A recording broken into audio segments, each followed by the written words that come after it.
Anabel Hernández. ¿Por qué? Porque Anabel Hernández quedó como la cuetera del circo. Después de haber hecho varios libros que parecían la trilogía de Harry Potter, lo cierto es que va a tener que pedir disculpas públicas. ¿Por qué? Porque Televisa y algunos integrantes la llevaron a la justicia por haber asegurado en su libro una especie de red de prostitución con respecto a algunas actrices conductoras que al parecer las convocaban para ir a tener encuentros sexuales con diferentes narcos y accedían. Esto es lo que, palabra más, palabra menos, fue exponiendo los diferentes libros, nada más y nada menos que Anabel Hernández, como por ejemplo Las señoras del narco, Amar en el infierno.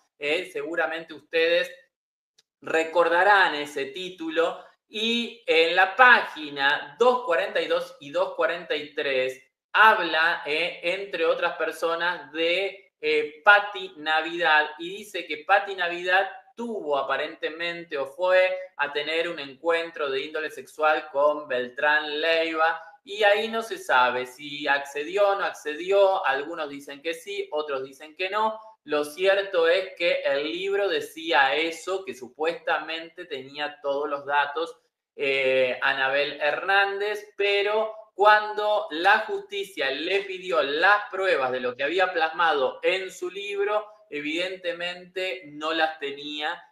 Quizás se dejó llevar por lo que le contó gente malosa o gente vinculada a Beltrán Leiva, a la mismísima Anabel Hernández, y como quizás, tal vez, digo yo, como era gente mañosa, gente de ese mundo, de ese submundo, ella se confió y creyó y dijo, me lo están diciendo ellos, se están haciendo mis amigos, me están pasando los datos, vaya a saber qué es lo que pensó. Parece ser que no tiene las pruebas de todo lo que dijo, de todo lo que plasmó, de todo lo que escribió en su libro. Supongo que de algo pruebas tiene que tener. Por ahí justo da la casualidad que de esto no tenía pruebas, pero de todas maneras, como profesional, como periodista, ella, para documentar y llevar a cabo un libro, tiene que estar bien documentada ella primero y tener las pruebas. Vamos a escuchar, porque quien está muy feliz porque desde el día 1 desmintió a Anabel Hernández es nada más y nada menos que Patti Navidad, como así también en ese libro estuvo salpicada Ninel Conde, como también en ese libro estuvo salpicada nada más y nada menos que Galilea Montijo, entre tantas otras. Vamos a ver, señoras y señores, qué es lo que decía nada más y nada menos que Patti Navidad al enterarse de esta situación. Va a tener que pedir disculpas públicas. Patricia Navidad Oficial. Aprendí a defenderme sin utilizar la venganza. Aprendí a perdonar sin guardar el rencor, porque antes de aprender eso, aprendí a tener fe y ponerlo todo en manos de Dios. La justicia divina llega siempre en los tiempos perfectos de Dios. Agradezco a Dios todas sus grandes y bellas bendiciones. Buenas noches. Qué bonito es lo bonito. Dan revés judicial a Random House y el periodismo ficción de Anabel Hernández. Un fallo judicial obliga a la editorial Penguin Random House en México con el sello Grijalbo a publicar la réplica de la empresa Televisa a partes del libro de Anabel Hernández, Las señoras del narco, Amar en el infierno. La réplica demuestra que porciones de lo ahí escrito no tienen fundamento alguno, son simple y llanamente un invento. @Anabel Oficial. Es una pseudoperiodista de ficción y fantasías que ha hecho mucho daño juzgando con inventos y mentiras, desprestigiando y manchando la dignidad e integridad de personas inocentes. Conmigo te equivocaste, Anabel. Ni tú ni nadie tienen nada que decir de mí. No soy santa, pero nunca me he prostituido. Nadie me ha comprado porque nunca me he vendido. Tengo valores y dignidad. Nadie me ha regalado nada, soy honesta, de trabajo honrado y no le tengo miedo a nadie que me ataca con mentiras porque la verdad me asiste. Por eso doy la cara y te reto a que nos investiguen a las dos, a ver quién es quién. Contra la verdad, nada ni nadie. #díganme quién dijo miedo. El karma no perdona. Ahí está. Bueno, Pati Navidad lo que cuenta es que sí, que efectivamente a ella le dijeron que Beltrán Leiva estaba muy mal de salud, que era fanático de ella y que la quería conocer. Estilo que le vaya a hacer un show, que le vaya a cantar y demás. Que ella accedió, pero que cuando llegó al lugar se dio cuenta que Beltrán Leiva no estaba enfermo, no estaba por morir y que además le hizo una propuesta indecente a la cual ella dijo que no. Yo no sé cómo se animó a decirle que no a un narco, pero bueno, ella dice que dijo que no. Y como que todo quedó ahí. Por otro lado, partes del libro no están aparentemente documentadas como se debe, ¿ok? No todo el libro. Por otra parte, el hecho de que Anabel no tenga las pruebas como debería haberlas tenido, no significa que no sea verdad. Puede ser verdad. El tema es que si te piden las pruebas y no las tienes, para lo legal, para la justicia, lo que valen son las pruebas. Y para nosotros los periodistas también lo que valen son las pruebas. Por eso es extraño cómo Anabel Hernández, justamente de esto que sacó y remarcó tanto sobre Pati Navidad, no tiene las pruebas. Pero lo que también tiene que quedar claro es que no habla, no es que ella se tiene que desdecir de todo el libro y de todo lo que escribió. Evidentemente le buscaron, le rascaron y encontraron las partes donde no habría pruebas. Tengo que entender que de todo lo otro sí hay pruebas, porque si no, de la misma manera que le reclaman el tema de Pati Navidad de la página 242 y 243 de Las Señoras del Narco, Amar en el Infierno, le podrían haber reclamado otros pasajes de otras páginas de ese mismo libro y al parecer, por lo menos hasta ahora, todavía no. ¿Ok? Dicho esto, vamos a ver qué era lo que decía, porque ustedes saben que recordar es volver a vivir, el gran escándalo, y qué era lo que decía muy contundente, muy firme, muy seria, muy convencida de sus palabras, yo creo que también para convencer a los demás y que compren el libro, qué era lo que decía la mismísima Anabel Hernández de diferentes figuras, como por ejemplo Pati Navidad. Vamos a verlo, señores y señores. Vamos a ver qué era lo que decía. Yo no me dedico al narcotráfico ni tengo ni un solo nexo, como usted lo ha dicho. Quise ponerle una demanda, señora, quise ponerle una demanda. No puedo porque su libro está escrito de manera chismosa. Usted lo tiene que vender como cómics, como ciencia ficción o como chismes. Y vamos a medir colas. Si usted va a hablar, ¿quién es usted para juzgarme a mí? ¿Quién es usted para juzgar a muchas mujeres lo que hagan con sus vidas? Fuerte la discusión que se había armado en aquel momento. Se desafiaban mutuamente. Pati decía que no la podía demandar, pero evidentemente encontraron la manera de demandarla, la demandaron.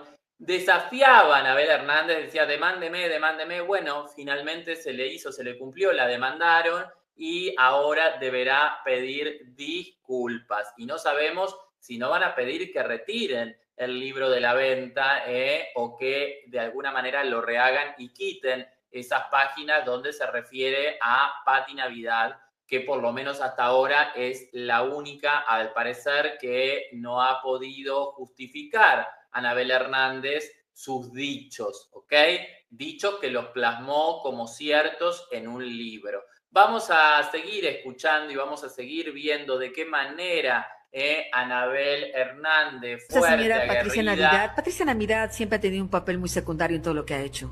Así que no, Patricia Navidad no tiene un papel protagónico en mis libros. Es un personaje más, una de las tantas mujeres del espectáculo que llegaron a la casa de Arturo Beltrán Leiva a complacerlo.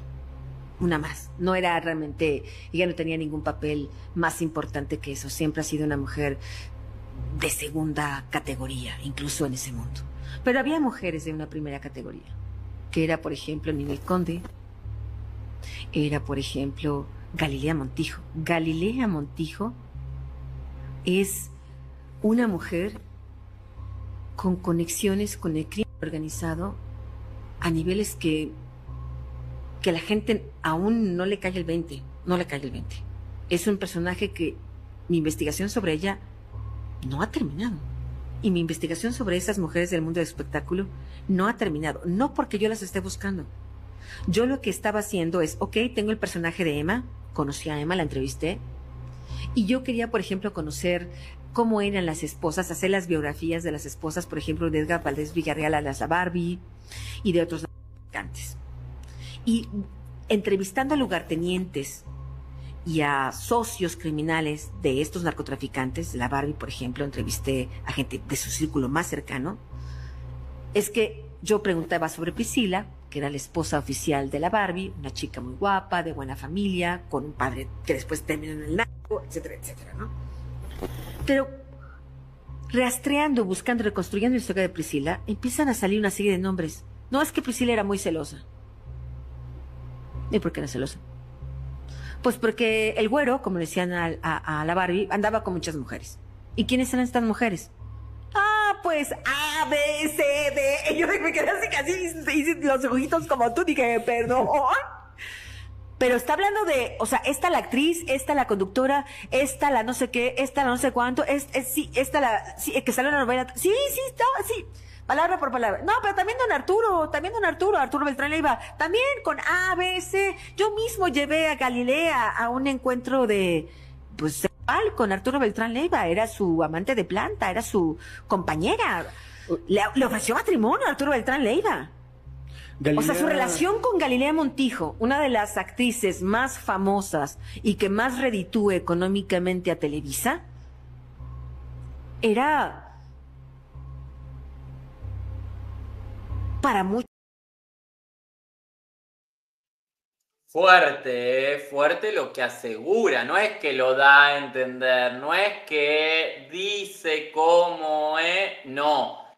Da nombre y apellido tanto supuestamente como de estos mañosos, de esta gente así del mal vivir, como también de las artistas que supuestamente y según dice Anabel Hernández han pasado noches de fuego, noches fogosas con diferentes narcotraficantes, con diferente gente del mal vivir, así que esta es la situación. Vuelvo a repetir, esto no significa que Anabel Hernández haya mentido, pero sí significa que cuando le han pedido pruebas, en algunos casos no ha tenido las pruebas como tal para presentar, porque no alcanza con que ella diga, no, porque me lo dijeron. Sí, te pueden decir muchísimas cosas, pero eso no sirve de prueba, salvo que tengas el audio, salvo que tengas la conversación guardada de esa persona que te dijo lo que tú aseguras que te dijeron. Héctor Parra, ¿por qué?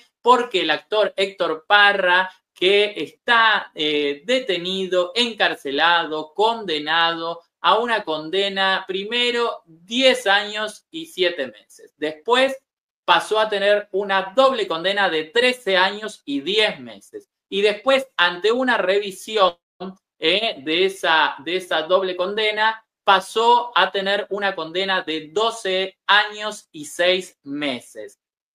Él hace ya largo tiempo que está detenido, lo detuvieron mucho tiempo antes de saber si era culpable o no, mucho tiempo antes de que se comience el juicio, o sea que él ya viene de alguna manera pagando esa condena por adelantado, que ahora obviamente se la van a tener que computar, ya son años que se descuentan de esos 12 años y 6 meses. Él fue detenido de forma dudosa en la puerta de su domicilio en junio de 2021 tras la denuncia de una de sus hijas que había tenido él había cometido actos impropios sobre su hija menor de edad.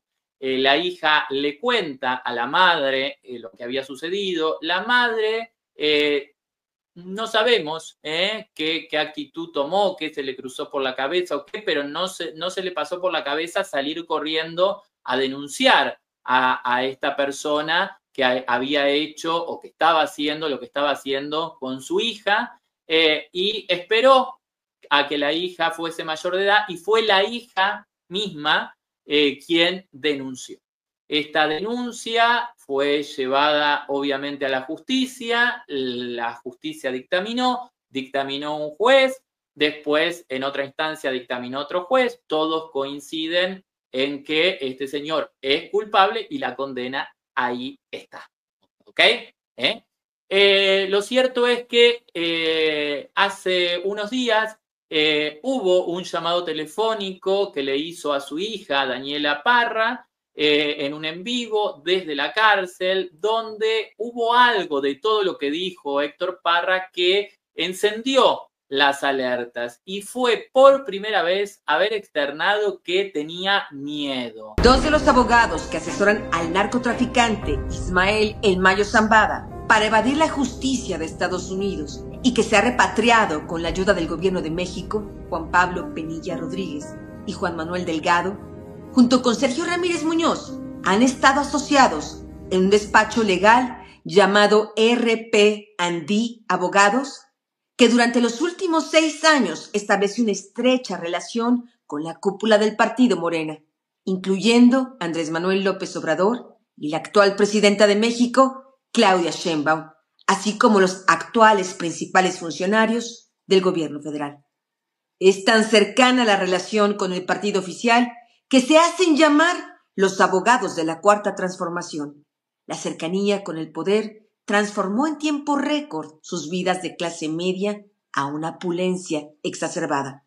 Sergio Ramírez Núñez es militante activo de Morena y fue candidato a diputado por ese partido en 2021. Información exclusiva de Narcosistema revela que al menos 2 de esos abogados tienen investigaciones en Estados Unidos y en México por la presunta comisión de diversos delitos como homicidios, vínculos con la delincuencia organizada, pagos de sobornos y lavado de dinero. Que si algo a él, estando dentro de la cárcel o fuera de la cárcel o alguno de sus familiares le llegara a pasar, él hacía responsable a determinadas personas, que son personas que están en torno o alrededor de este caso.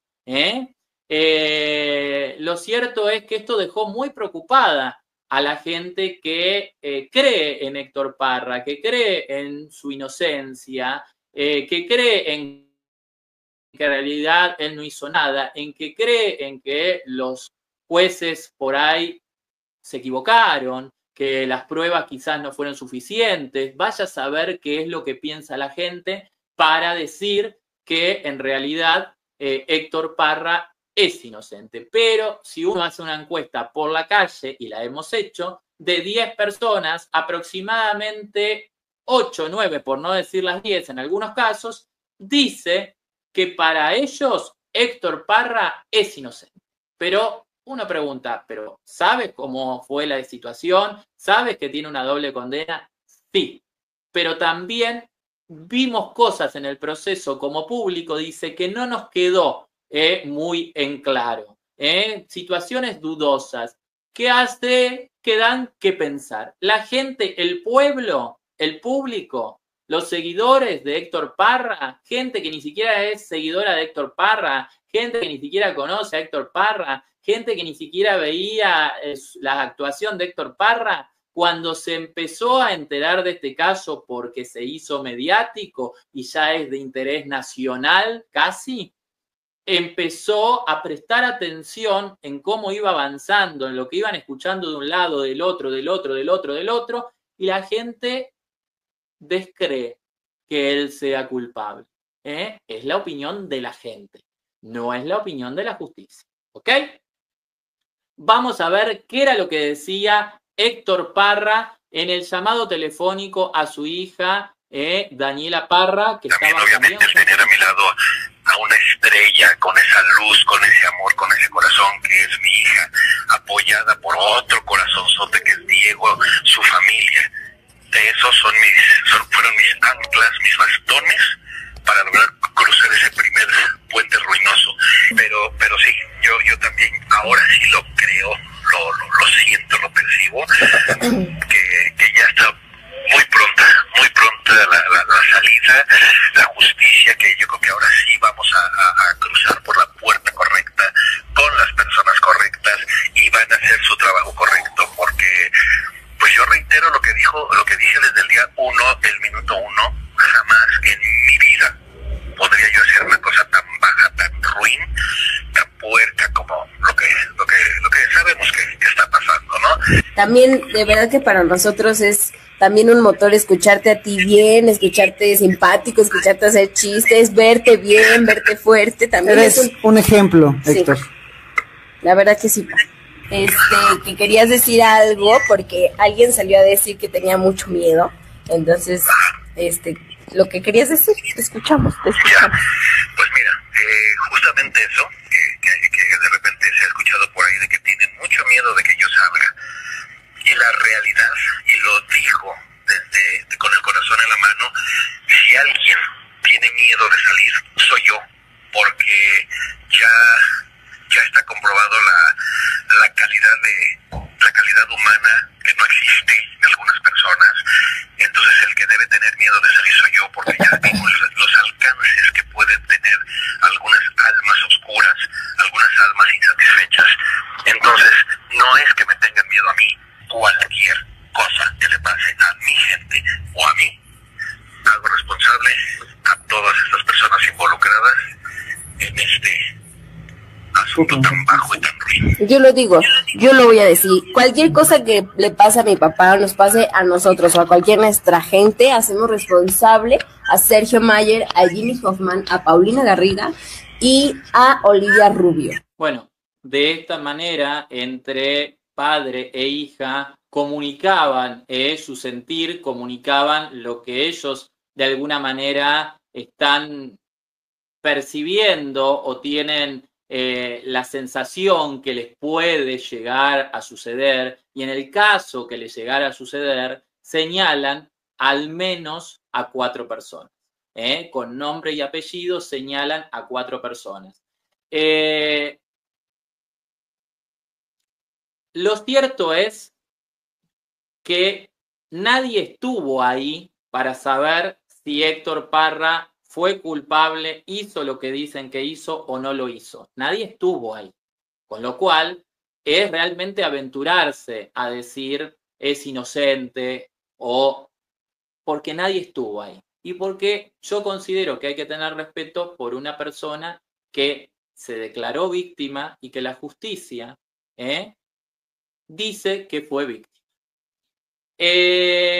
Pero más allá de eso, sí hubo situaciones a lo largo del proceso que daría la sensación que no estuvieron dentro del debido proceso, partiendo de la base de cómo lo detuvieron, partiendo de la base de cómo los tiempos se pasaban y de todas maneras se aceptaban los escritos. Hay tiempos judiciales que hay que respetar, y muchas veces cuando no se respetan ya perdés la oportunidad de poner el escrito, de presentar quizás una prueba o algo. Aquí ha pasado de todo en el proceso, ha pasado de absolutamente todo. Lo que pasa es que Vale y mi hija hace años trabajaron juntas, había cierta conocimiento, empatía. Ricardo fue parte de Solo para Mujeres en la última etapa, y hubo algunos compañeros que me buscaron para que lo apoyara a él. Me llamó muchísimo la atención, por supuesto que por la relación que teníamos con Vale y María, me acerqué a ellas, porque sabía además que estaban un poquito solas en ese proceso, y viendo cómo estaba el proceso, todo lo que había pasado, revisando la carpeta, la integración de la carpeta y demás, por supuesto que les dije y platicando con Vale, que lo importante era que ella sanara, que se empoderara, que continuara con su denuncia a pesar de las críticas y a pesar de toda esa crítica que ha habido mediática. Le recomendé que no estén al pendiente de las redes ni de los programas porque son muy crueles. Claro. Y hemos tratado de tener esa empatía, y a partir de ese momento, y me lo comentó María, que Vale se sintió muy segura después de la plática que tuvimos, porque le dije que no estaba sola y que íbamos a trabajar de la mano. Y se ha multiplicado, han salido muchos temas, muchos casos al respecto. Bueno, Es Alexa Hoffman, y te platicaba que Alexa se entera. ¿Ella no es Alexa de la Parra?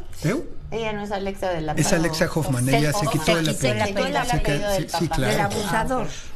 Entonces, Alexa se entera que yo estoy apoyando y llevando el caso, de uno de tantos casos, de Valentina Crespo. Entonces, ella ve en los medios y me busca. Me dice, soy fulana de tal, fíjate que tengo este tema, cometimos el error de haber salido primero con una revista y el abogado no ha hecho nada. me empieza a enseñar los documentos y yo la presento con Olivia Rubio, que es la abogada que llevó el caso de Crespo. Yo no puedo decir porque eso es revictimizar. Yo no necesito ver pruebas. Ese es un tema que hay que entender. Sí, claro. El pedirle pruebas, enséñame pruebas para saber si creo en ti, eso es revictimizar. Absurdo, claro. Y no se debe de hacer.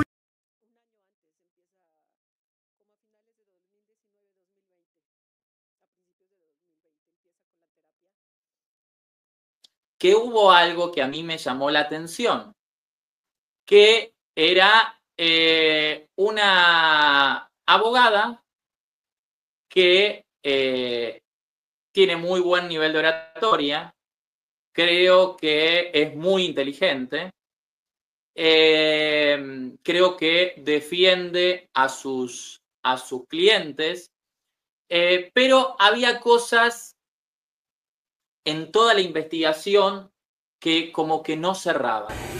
Justamente 3 meses antes de que terminara la legislatura, o unos meses antes conocí justamente al abogado Sergio Ramírez en sus temas de cultura de paz, y los últimos 3 meses estuvo como asesor mío. En el 21, en la que perdí, quedó como mi suplente. No es que fuera yo me hablaron del partido para decirme en ese momento que tenía yo que darme de alta en ese momento, que necesitaba suplente. Y quien había hecho un trabajo extraordinario en su momento era él, y lo tenía cerca como abogado, como el tema de la cultura de paz. Sí, tengo que pensar como oye, diputado, ¿algún problema? ¿Qué me dio contar con él? Me acaban de entregar este contrato en donde el abogado Sergio Ramírez, el socio de Penilla, firmó un contrato de prestación de servicios en la legislatura pasada con esta Cámara de Diputados de mayoría morenista. La misma persona que aparece en un video diciendo que es abogado del crimen organizado y de narcotraficantes, firmó un contrato de prestación de servicios fijo por más de 60,000 pesos al mes como contraprestación con la Cámara de Diputados. Son actualmente los representantes del Mayo Zambada, que fueron representantes del Z40, que fueron asesores del gobierno morenista de Américo Villarreal, y con esta prueba, pues ahora quiero que digan cómo es que firmó esta Cámara de Diputados con mayoría morenista un contrato con los abogados que resulta que nadie conoce, pero que no solo tienen fotografías con ellos, sino hasta firman contratos de prestación de servicios. Muchas leyes que trabajé, que tienen mis letras, que tienen mis horas ahí, y estoy muy orgullosa de eso. Conozco mucha gente, sí, pero díganme en qué hubo tráfico de influencias, díganme en qué yo utilicé a alguno de las personas que conocí para que saliera alguna determinación. No la hay. Conozco gente de Morena, sí. Conozco gente del PAN, sí. Conozco gente, pero nunca hice a ninguna persona que yo conocía para que saliera una determinación. Jamás en este caso. Aquí me parece importante aclarar, porque esto Poncho y yo lo hablamos mucho, lo explicamos, pero al parecer no quedó claro. ¿Por qué se emitió una orden de silencio a algunos youtubers? Ok. Quiero aclarar una cosita antes respecto de lo anterior. A ver, en algún momento algún comunicador dijo que mi ex socio, Sergio Ramírez, había quedado como diputado, como sustituto de Mayer. Es completa y absolutamente mentira. Y si yo estoy mintiendo, pero con todo gusto podría salir con esa persona a ofrecerle una disculpa. Y esa persona es Max Lumbia. Max Lumbia dijo que Sergio Ramírez había quedado como sustituto, como diputado sustituto de Sergio Mayer en el Congreso. Es completa y absolutamente mentira. Si vas a venir a un país a decir mentiras, pues me parece que tienes primero que investigar. Eso es completa y absoluta mentira. Sergio Ramírez no fue diputado, nunca lo ha sido. Que el gobierno de Estados Unidos, específicamente la DEA, los investiga por presunto lavado de dinero. Son enlaces financieros del Cártel del Noreste, confirmó otro funcionario relacionado a la indagatoria. La Fiscalía de Justicia de Estados Unidos en Texas tiene abierto una investigación contra Penilla porque las oficinas de la DEA en ese estado detectaron a 2 vehículos. En uno de ellos, presuntamente, él iba a bordo transportando dinero del Cártel del Noreste. Los recursos de procedencia ilícita viajaban en una Jeep Cherokee y en un vehículo marca Land Rover. Se afirma que Penilla presuntamente comenzó a financiar varias campañas de miembros del partido oficial Morena, entre ellos la del actual gobernador de Tamaulipas, Américo Villarreal, quien asumió el cargo en 2022. La compensación que iba a recibir era ser nombrado fiscal general del estado, pero como el periodo del actual responsable, Irving Barrios, terminaba hasta 2025, fue designado en 2023 asesor honorífico del gobierno de Tamaulipas. El nombramiento fue firmado por el propio gobernador Américo Villarreal. Nosotros no tenemos ningún temor, no tenemos ninguna incertidumbre de manifestar que somos abogados del crimen organizado en el país. ¿Defendemos narcotraficantes? Sí. ¿Defendemos crimen organizado? Sí. No defendemos secuestradores, no defendemos extorsionadores. El día de hoy estamos focalizados a la visión de lo que el presidente ha venido planteando, de lo que debe de ser un nuevo sistema de justicia. Seguramente la gente de Morena, como viene sacando información, va a seguir sacando información, porque esto no es un problema de los periodistas, esto no es un problema de Anabel Hernández. Esta información la vienen sacando hace tiempo la misma gente de Morena. Que los periodistas no lo hayan querido ver, que los periodistas les haya dado miedo y no hayan querido investigar, que a los periodistas no se hayan querido hacer eco, es otra cosa. Pero esta información venía dando vueltas por redes sociales, venía dando vueltas por el circuito de los periodistas, venía dando vueltas por los chats de periodistas hace tiempo, ¿ok? Hace tiempo. Y es la gente de Morena que evidentemente por no querer las cosas oscuras, o por querer que las cosas estén claras, o quizás tal vez por no querer o no caerle en simpatía a Sergio Mayer, son los mismos de Morena que sacan todo esto. Sí la he visto obviamente en muchos eventos de Morena. Soy una persona que ha estado cercano al movimiento de Morena desde antes del 2018, como abogado, como asesor. O sea, ¿por qué he sido abogado de Gloria Trevi? ¿Por qué he sido abogado de...? He sido abogado de mucha gente en mi profesión, he llevado muchos asuntos.